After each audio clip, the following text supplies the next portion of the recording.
Ito ang aming tanim na figs.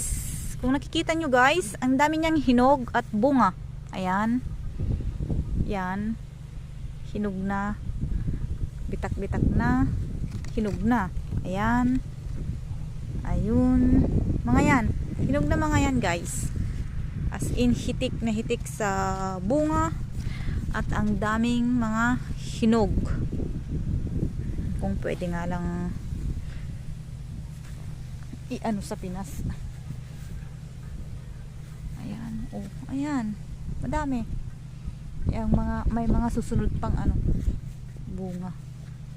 Ayan. Oh, di ba? Ang dami. Kita nyo doon, ang dami pa.